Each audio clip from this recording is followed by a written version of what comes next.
വേറൊന്നും പൊട്ടിക്കണ്ടേ നിനക്ക്? മത്താപ്പൂ മാത്രം മതിയോ?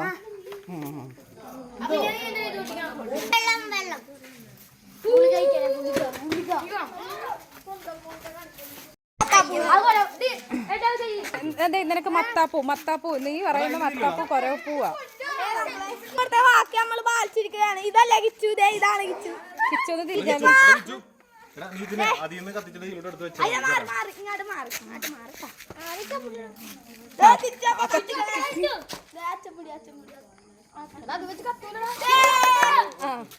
കിച്ചുവിന്റെ ആഗ്രഹം സാധിച്ചിട്ടിരിക്കുന്നത്.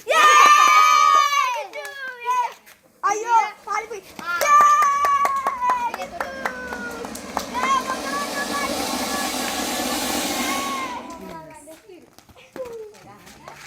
എടാ, നിനക്ക് മത്താപ്പൂ കിട്ടിയോ? കിട്ടിയല്ലോ, കിട്ടി.